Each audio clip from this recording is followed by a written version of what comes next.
नमस्कार, आप देख रहे हैं स्पेशल रिपोर्ट और आपके साथ में विजेंद्र सोलंकी। बलूचिस्तान में क्या विद्रोह और आजादी की आग ज्वालामुखी बन चुकी है, जिसमें पाकिस्तान का जलना और फिर से दो टुकड़ों में टूटना तय हो गया है। क्या बलूच के लड़ाके आजादी के तराने पाकिस्तान के जुल्मों से तंग आकर चीन के हाथों बिक चुके पाकिस्तान से खुद को अलग करने के लिए बलूच लिबरेशन आर्मी ने जंग का ऐलान कर दिया है। जैसे ही बीएलए ने पाकिस्तान की जफर एक्सप्रेस ट्रेन को हाईजैक किया, पाकिस्तान के खुफिया एजेंसी के होश उड़ गए, क्योंकि जिस ट्रेन को हाईजैक किया गया उसमें पाकिस्तान आर्मी के जवान, पाकिस्तान खुफिया विंग के जवान, पाकिस्तान पुलिस के अधिकारी बताए जा रहे हैं, जिनको अब बीएलए एक एक करके मार रहा है। हालांकि बच्चों और महिलाओं को छोड़ दिया गया, लेकिन क्या बलूच का इंतकाम बलूचिस्तान से चीन और पाकिस्तान का काम तमाम कर देगा? क्योंकि सिर्फ एक ट्रेन हाईजैक नहीं हुई, बल्कि पाकिस्तान की इंटेलिजेंस ही हाईजैक हो गई है। पाकिस्तान ही हाईजैक हो चुका है। अब सोचिए एक ऐसा संगठन जिसको पाकिस्तान आतंकवादी संगठन कहता है, अगर वो पाकिस्तान से ट्रेन को ही हाईजैक कर ले, जिसमें ना जाने उनके कितने जवान, कितने अधिकारी और बाकी उनके खुफिया इंटेलिजेंस के कर्मचारी मौजूद हों, तो फिर क्या कहा जाए। सबसे पहले जरा ये देखिए कि इस ट्रेन को हाईजैक कहां से किया गया है, उसके बाद आपको बताएंगे कि बीते कुछ सालों का आंकड़ा क्या है। जरा देखिए, ये जो जगह है, ये हमले वाली जगह है, यानी कि यहां से बाकायदा ट्रेन को हाईजैक किया गया है। ये ट्रेन पाकिस्तान के क्वेटा से पेशावर जा रही थी और इस दौरान बीएलए बलूच लिबरेशन आर्मी उसने बाकायदा इस ट्रेन को हाईजैक किया और कहा जा रहा है कि इसके अगले हिस्से पर ट्रैक को तोड़ दिया गया था और इसलिए कोई ऑप्शन था ही नहीं, ट्रेन को रोकना पड़ा। और जैसे ही ट्रेन को रोका गया, उस पर हमला किया गया। बलूच आर्मी के जो हथियारबंद वहां के नौजवान, जो बलूच आर्मी के जवान, वो उस ट्रेन पर चढ़े और उस पूरी ट्रेन को हाईजैक कर दिया। लेकिन बीते कुछ सालों में हमलों का आंकड़ा जरा देख लिया, ऐसा नहीं है कि जो बलूच है लिबरेशन आर्मी उसने पहली बार ऐसा किया हो।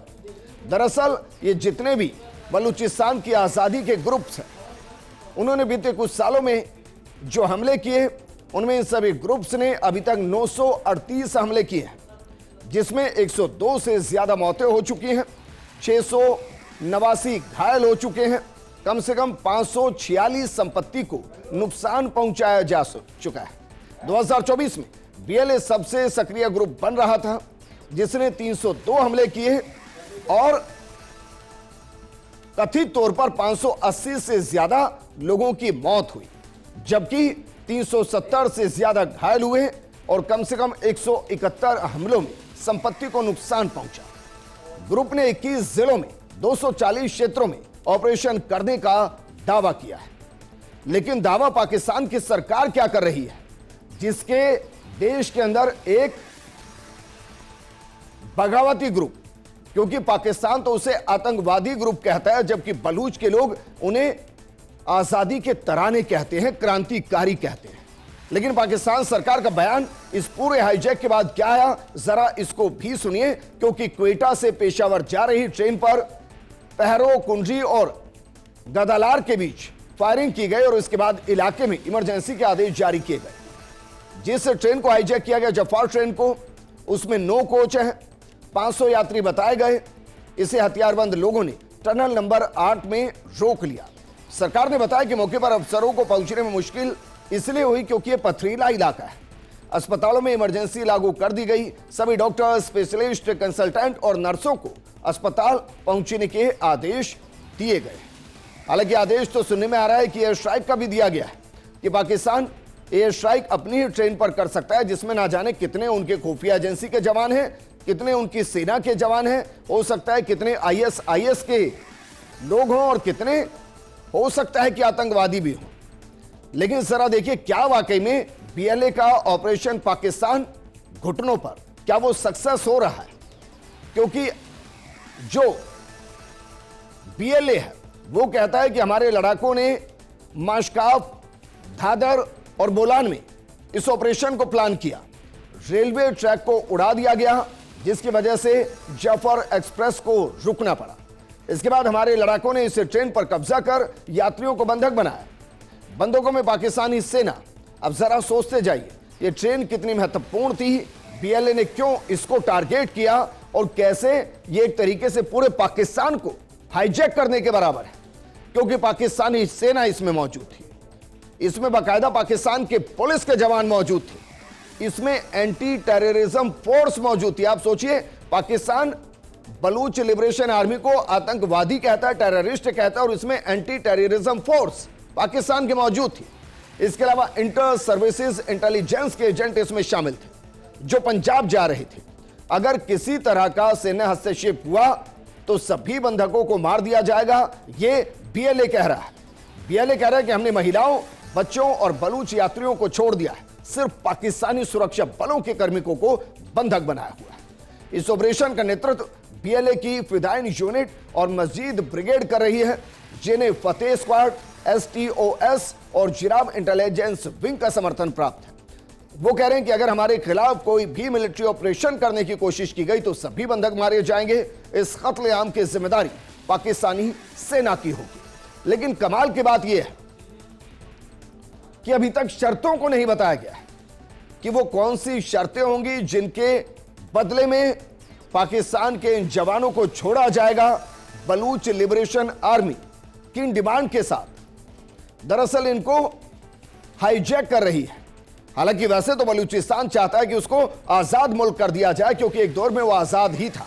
पूरे बलूचिस्तान का इतिहास भी आपको बताएंगे कैसे बलूचिस्तान पाकिस्तान का हिस्सा बना। लेकिन फिलहाल जो हाईजैक किया गया, बलूचिस्तान की जंग के मुख्य किरदार कौन कौन से हैं जो बलूचिस्तान की आजादी के लिए काम करें, जरा इन किरदारों को भी एक बार समझ लीजिए।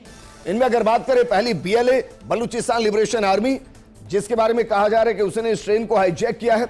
उसके बाद बीएलएफ है, बलूचिस्तान लिबरेशन फ्रंट। इसके बाद मस्जिद आर्मी ऑफ बीएलए है, क्योंकि ये बीएलए की ही विंग है, और मस्जिद आर्मी का भी एक बड़ा रोल इस पूरे जफार एक्सप्रेस हाईजैक के दौरान रहा है। इसके बाद ऑपरेशन विंडस्टॉर्म, ये बीएलए ही चलाता रहता है, और ये चाइना की सीपीईसी कॉरिडोर, जिसे हम चाइना पाकिस्तान इकोनॉमिकल कॉरिडोर कहते हैं, उसके खिलाफ ये जंग छेड़ता है। और ऑपरेशन अज़्म ए इंतखाब, ये भी दरअसल बीएलए की तरफ से चलाया जाता है। और ये दरअसल वो ग्रुप और वो एक तरीके से आंदोलन है जिन पर पाकिस्तान में एक कड़ी प्रतिक्रिया होती है। लेकिन बलूचिस्तान अहम क्यों है? क्यों पाकिस्तान बलूचिस्तान को लेकर गंभीर, क्यों चाइना बलूचिस्तान को लेकर गंभीर, और क्यों बलूचिस्तान खुद को पाकिस्तान से अलग करना चाहता है? क्यों बार बार वहां आंदोलन होते हैं? जरा इसको भी समझिए। शुरुआत करते हैं बलूचिस्तान नाम के साथ। बलूचिस्तान यानी बलूच की भूमि, बलूच की जमीन। बलूचिस्तान नाम का इस्तेमाल एक व्यापक भौगोलिक क्षेत्र के लिए किया जाता है। बलूचिस्तान को प्राकृतिक संसाधनों से भरपूर माना जाता है। इसके बावजूद विकास की दौड़ में सबसे पीछे रह गया, यानी कि पाकिस्तान सिर्फ इसको दोहन करना जानता है, देना नहीं जानता कुछ। पाकिस्तान की भूमि क्षेत्र का लगभग 44% हिस्सा बलूचिस्तान का है, और इसका केवल 5% कृषि योग्य है, बाकी खनिजों का अकूत भंडार है। पाकिस्तान का यह हिस्सा अफगानिस्तान और ईरान के साथ अंतर्राष्ट्रीय सीमा भी साझा करता है। यहां की अर्थव्यवस्था प्राकृतिक संसाधनों, विशेष रूप से इसके प्राकृतिक गैस क्षेत्रों पर हावी है। क्वेटा के अलावा प्रांत का दूसरा सबसे बड़ा शहर दक्षिण में तुर्बत है, जबकि प्रमुख आर्थिक महत्व का एक अन्य क्षेत्र अरब महासागर पर बंदरगाह शहर गवादर है, जो भविष्य का उभरता हुआ व्यापारिक केंद्र पाकिस्तान के लिए है, जिसमें वो बाकायदा चाइना के साथ मिलकर China Pakistan economical corridor create कर रहा है। बलूच आतंकवादी आंदोलन सिर्फ पाकिस्तान ही नहीं बल्कि ईरान के सिस्तीन और बलूचिस्तान प्रांत में भी जारी है। बलूचिस्तान की भू रणनीतिक अहमियत के कारण चीन की महत्वाकांक्षी परियोजना चीन पाकिस्तान आर्थिक गलियारा का एक बड़ा हिस्सा इसी प्रांत में आता है। सीपीईसी चीन शी जिनपिंग की बेल्ट एंड रोड पहल का भी हिस्सा है। गवादर शहर का बंदरगाह इस प्रोजेक्ट के लिए बेहद अहम माना जाता है, और इसलिए यहां चाइना के जो लोग हैं वो बहुत ज्यादा है। वहां जो बाकायदा काम चल रहा है उसमें बलूचिस्तान के लोगों को नौकरी नहीं दी जाती। और जब बलूचिस्तान के लोग विरोध करते हैं तो पाकिस्तान की पुलिस उनको दोहन करती है और उनको मार देती है। और इसी इंतकाम की आग से बीएलए का जन्म हुआ, इसकी लीडरशिप का जन्म हुआ। बीएलए यानी बलूचिस्तान लिबरेशन आर्मी। दरअसल बीएलए की अगुवाई बशीर जेब कर रहे हैं। हालांकि इसकी स्थापना साल 2000 के आसपास हुई थी और इसका उद्देश्य एक अलग बलूचिस्तान राज्य की स्थापना करना है। 2018 में इस संगठन के कद्दावर नेता असलम बलोच की कंधार में मौत हो गई थी। तब से संगठन डामाडोल रहा और लीडरशिप कई बार बदली। बीएलए बलूचिस्तान के अंदर सबसे बड़ा सशस्त्र क्रांतिकारी गुट है। तमाम पढ़े लिखे मिडिल क्लास के आने वाले लोग बीएलए में शामिल हुए। एक तरीके से ये लोग ही इसकी दिशा और दशा तय करते हैं। पाकिस्तान ईरान पर इस समूह को पनाह देने का आरोप लगाता है और पाकिस्तान ने 2006 में इसे आतंकी संगठन घोषित किया और इस पर बैन लगा दिया। बीएलए को अमेरिका, यूके सहित कई पश्चिमी देशों ने आतंकी संगठन घोषित किया है, लेकिन बलूचिस्तान की जनता इन्हें बलूच की आजादी के क्रांतिकारी कहते हैं। और क्रांतिकारी इसलिए क्योंकि बेहद खतरनाक है और एक बड़ा लंबा सिलसिला है पाकिस्तान को जख्म देने का, अपनी आजादी की मांग को मजबूत करने का। जरा एक बार इसको भी देखिए कि बलूच लिबरेशन आर्मी कितनी ज्यादा खतरनाक और कब तक वो अपनी इस आजादी को जंग को लड़ सकती है। क्योंकि बीएलए पाकिस्तान के लिए सबसे बड़ा आंतरिक सुरक्षा खतरा बन गया है। यह संगठन चीन के सीपीईसी प्रोजेक्ट पर सीधा हमला करता है, जो कई बार पाकिस्तान और चीन के रिश्तों में तनाव का कारण बनता है। जरा कुछ उदाहरण लीजिए कब कब बड़े हमले हुए। 2015 कुछ बंदूकधारियों ने तुर्बत के पास मजदूरों के कैंप पर अटैक कर 20 लोगों को मार दिया। 2018 कराची के क्लिफ्टन में चीनी वाणिज्य दूतावास पर हमला हुआ, 4 लोग इसमें भी मारे गए। 2019 गवादर के पर्ल कॉन्टिनेंटल होटल पर हमला किया गया, इसमें सीपीईसी से जुड़े चीनी अधिकारी ठहरे हुए थे। इसके बाद 2021 बलूचिस्तान में इंजीनियर्स पर आत्मघाती हमला किया गया और ये इंजीनियर्स भी चीन के थे। 2022 कराची विश्वविद्यालय के अंदर आत्मघाती विस्फोट हुआ, 3 चीनी शिक्षकों और पाकिस्तानियों को मार दिया गया। 2022 78 हमले किए गए, जिनमें 80 से ज्यादा मौतें हुई और 137 लोग घायल हुए। 2023 अक्टूबर में कैच जिले में 6 पंजाबी मजदूरों को मार दिया गया और 2024 बलूचिस्तान के नौशकी शहर के पास पंजाबी यात्रियों की गोली मारकर हत्या कर दी गई। 2024 क्वेटा में रेलवे स्टेशन में जोरदार धमाका किया गया, सेना के 14 सैनिकों समेत 24 लोगों की जान चली गई। और 2025 क्वेटा से पेशावर जा रही जफर एक्सप्रेस को हाईजैक कर 182 लोगों को बंधक बनाया गया, जिनमें पाकिस्तान के जवान हैं, पाकिस्तान की पुलिस है, वहां की इंटेलिजेंस है, वहां की सर्विलांस से जुड़ी सर्विसेज से जुड़े अधिकारी हैं। लेकिन बलूचिस्तान में चीन का सीपीईसी और उसके इन्वेस्टमेंट और उसके साथ आखिर ऐसा क्या है कि बलूचिस्तान विरोध करता है? जरा एक बार इसको भी समझ लीजिए, क्योंकि चीन के लिए पाकिस्तान का आर्थिक गलियारा बहुत बड़े असमंजस का विषय बन गया है। राजनीतिक रूप से तो यह पूरी तरह से नाकाम साबित हुआ है। इसके जरिए पाकिस्तान के सुदूर इलाकों में रहने वालों को लुभाने के बजाय उनकी नाराजगी और ज्यादा बढ़ गई और निशाने पर खुद चीन आ गया। सीपीईसी को गेम चेंजर बताने वाले बड़े बड़े दावे पूरी तरह से खोखले साबित हुए। वैसे तो पाकिस्तान अभी भी चीन के लिए सामरिक रूप से काफी अहम बना हुआ है, लेकिन आर्थिक तौर पर वो बेहद नुकसानदायक साबित हुआ है। आर्थिक गलियारे की जो परियोजनाएं चल रही हैं, वो चीन के लिए घाटे का सौदा है। पाकिस्तान इनके नाम पर लिए गए कर्जों को समय पर वापस नहीं कर पा रहा। सीपीईसी के तहत स्थापित की गई बिजली परियोजनाओं का तो खास तौर से बुरा हाल है। आर्थिक गलियारे की कामयाबी के लिए जरूरी कई अहम परियोजनाएं अटकी पड़ी हैं। सीपीईसी से जुड़े आर्थिक नुकसान की वजह से चीन का निवेश धीमा पड़ता जा रहा है और ये सब BLA की वजह से है, बलूचिस्तान लिबरेशन आर्मी की वजह से, क्योंकि वो लगातार चाइना की परियोजनाओं को अटैक करता है, वो चीनी अधिकारियों को अटैक करता है। और जिस CPEC का जिक्र हम करें, चाइना पाकिस्तान इकोनॉमिकल कॉरिडोर, वो ज्यादातर बलूचिस्तान से होकर गुजरता है। और बलूचिस्तान जानता है कि अगर वो गलियारा पूरा बन गया तो फिर उसे सिर्फ पाकिस्तान से अपनी आजादी के लिए नहीं लड़ना है, बल्कि अघोषित तौर पर जो चाइना का वो गुलाम हो जाएगा, उस गुलामी से आजादी के लिए लड़ना पड़ेगा। ऐसा हम क्यों कह रहे हैं? एक आंकड़ा आपको दे रहे हैं, ऐसे TP डेटाबेस से जुड़ा यह आंकड़ा है।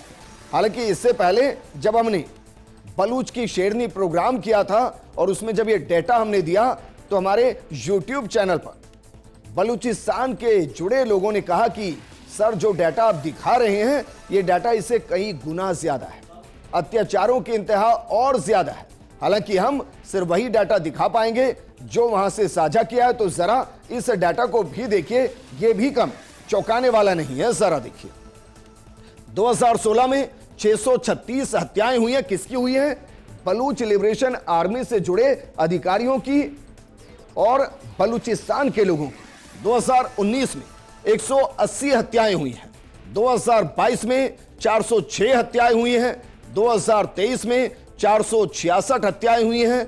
बढ़ोतरी 14.77% की हुई है और लापता 7,000 से ज्यादा लोग हैं।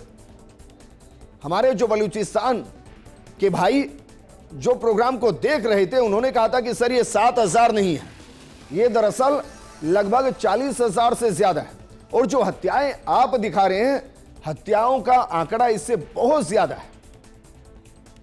लेकिन ये आंकड़ा भी कम डराने वाला नहीं। ये बता रहा है कि जिसने विद्रोह की आवाज को उठाया, उसको हमेशा के लिए सुला दिया गया, पाकिस्तान की ज्यादती का वो शिकार बना और हमेशा के लिए खो गया। बलूचिस्तान के लोग कहते हैं कि वहां के जो छोटे छोटे बच्चे हैं, उनको अगवा कर लिया जाता है, उनको मार दिया जाता है। वहां की जो छोटी छोटी बच्चियां हैं, जो बेटियां हैं, उनको अगवा कर उनसे दुष्कर्म किया जाता है और तब तक किया जाता है जब तक कि वो मरना चाहे। इसलिए बलूचिस्तान में आग लगातार फैल रही है और जो ज्वालामुखी बनकर पाकिस्तान के दो टुकड़े करने की तैयारी कर रही है, ताकि बलूचिस्तान अपने आप में आजाद देश बन जाए। क्योंकि एक दौर में बलूचिस्तान आजाद ही हुआ करता था, लेकिन बलूचिस्तान कैसे पाकिस्तान का हिस्सा बना, जरा इसको भी समझिए।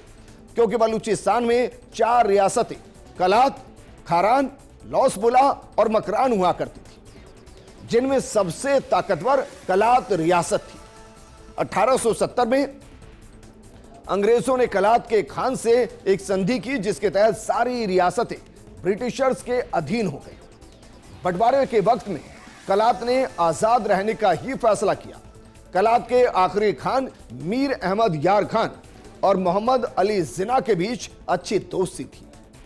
मीर खान से ने सोचा कि जिना से अच्छी दोस्ती उन्हें आजाद रहने में मदद करेगी। लेकिन 11 अगस्त 1947 को मुस्लिम लीग और कलात के बीच एक समझौता हुआ, जिसमें मुस्लिम लीग ने माना कि कलात की अपनी अलग पहचान है और हम उसकी आजादी का सम्मान करते हैं। बलूचिस्तान की बाकी रियासतों ने पाकिस्तान के साथ जाने की इच्छा जाहिर की। पहले खारान और फिर लौसबुला और मकरान ने भी पाकिस्तान में विलय की ख्वाहिश जताई। 17 मार्च 1948 को तीनों रियासतें पाकिस्तान में मिल गई, लेकिन कलात नहीं मिली। और इसीलिए वो आज भी जंग का ऐलान करती है, क्योंकि वो ये कहती है कि पाकिस्तान के साथ आजादी को लेकर जो समझौता हुआ, उसमें बलूचिस्तान की आजादी छोड़िए, वहां की सभ्यता संस्कृति का दोहन कर पाकिस्तान बलूचिस्तान को ही खत्म करने की कोशिश करता है। और कोशिश नहीं करता है, बल्कि जो भी आवाज उठती है उसकी हत्या कर दी जाती है। दरअसल 1959 में पाकिस्तान ने धोखे से बलूच नेता नौरोज खान को हथियार डालने के लिए राजी किया। बाद में उनके 2 बेटों समेत कई समर्थकों को सरेआम फांसी पर चढ़ा दिया गया। 1974 में पाकिस्तानी सेना ने इस इलाके में मिराज और F-86 विमानों से बम बरसा दिए। ईरान के शाह ने भी बमबारी करने के लिए अपने कोबरा हेलीकॉप्टर्स पाकिस्तान को दिए थे। बलूचों के विद्रोह को कुचलने के लिए जुल्फिकार अली भुट्टो को पैसे और हथियार दिए गए। 26 अगस्त 2006 को जनरल परवेज मुशर्रफ के शासन में बर्बरता की बलूच के अंदर हद पार कर दी गई। सबसे बड़े बलूच नेता नवाब अकबर बुगटी को सेना ने बेरहमी से मौत के घाट उतार दिया। बुगटी बलूचिस्तान के गवर्नर और केंद्र सरकार में मंत्री तक रह चुके थे। पाकिस्तान की सेना बलूचिस्तान के लोगों पर बमबारी करती रहती, बलूच युवाओं का अपहरण कर मौत के घाट उतारती, सेना महिलाओं से जबरदस्ती करती। अब सोचिए, अगर बलूच के लोग अपनी आजादी तो छोड़ी, अगर अपने स्वाभिमान के लिए आवाज उठाएं तो क्या पाकिस्तान उन्हें आतंकवादी घोषित कर देगा? यकीनन बलूचिस्तान लिबरेशन आर्मी को आतंकवादी घोषित किया गया, जबकि वो पाकिस्तान के जुल्मों से लड़ने के लिए एक ऐसा संगठन जो बलूच की सभ्यता, वहां की संस्कृति, वहां की महिलाओं के सम्मान और अपनी खुद की आजादी के लिए लड़ रहा है। लेकिन पाकिस्तान हमेशा से ही धधकता रहा और पाकिस्तान में धमाकों का इतिहास क्या है, जरा एक बार इसको भी देख लीजिए। क्योंकि 14 नवंबर को क्वेटा रेलवे स्टेशन पर ब्लास्ट में 26 लोगों की मौत हुई, 50 से ज्यादा लोग घायल हुए। तब भी हमले की जिम्मेदारी बीएलए ने ही ली थी। इससे पहले 25 और 26 अगस्त 2024 के दरमियान रात को बीएलए ने कोलपुर और माच में एक ब्रिज को उड़ा दिया था। 11 अक्टूबर 2024 से ट्रेन सर्विस फिर से शुरू हुई और 16 फरवरी 2023 को भी जफर एक्सप्रेस में ब्लास्ट किया गया था, जिसमें 2 लोगों की मौत हो गई थी। ब्लास्ट तब हुआ था जब ट्रेन चिचावतनी स्टेशन को पार कर रही थी। हमले की जिम्मेदारी उस दौरान टीटीपी ने ली थी, जो तालिबानी संगठन, लेकिन पाकिस्तान के अंदर बलूचिस्तान लिबरेशन आर्मी को आतंकी कहा जाता है और बलूचिस्तान के अंदर उन्हें आजादी के लिए लड़ने वाले क्रांतिकारी कहते हैं। सवाल यह है कि जिस पाकिस्तान के जफर एक्सप्रेस के अंदर उनके सेना के जवान, उनके पुलिस के जवान, उनके इंटेलिजेंस सर्विसेज के जवान और उनके सर्विलांस से जुड़े जवान मौजूद हों, क्या उनको जानकारी नहीं लगी, क्या उनको इंटेलिजेंस इनपुट नहीं मिला कि बीएलए इतना बड़ा अभियान करने वाला है और पाकिस्तान की पूरे इंटरनेशनल जमात में थू-थू करवाने वाला है? क्योंकि पाकिस्तान में ट्रेन का हाईजैक होना बताता है कि पाकिस्तान की तमाम इंटेलिजेंस एजेंसीज, वहां की सेना, वहां के पुलिस अधिकारी सब ऑलमोस्ट हाईजैक की स्थिति में है और बलूचिस्तान का आंदोलन अपनी आजादी के लिए चरम पर। इसको अब उससे भी जोड़कर देखिए। हाल ही में आपको ध्यान होगा, लंदन के अंदर भारत के विदेश मंत्री एस जयशंकर ने कहा था कि पीओके जल्द भारत का होने वाला है। उनसे पूछा गया कैसे होगा, क्या जंग होगी? उन्होंने कहा नहीं। पाकिस्तान जिस तरीके से वहां के लोगों को टॉर्चर कर रहा है, वहां के लोग अपने आप आजादी के लिए उठेंगे और जैसे बांग्लादेश बना, ऐसे पीओके फिर भारत का हिस्सा होगा, बलूचिस्तान अलग होगा। तो क्या वाकई में ये रिएक्शन को भारत बहुत पहले पहचान चुका था? इस प्रोग्राम में फिलहाल इतना ही। आप बने रहिए फर्स्ट इंडिया न्यूज के साथ। नमस्कार।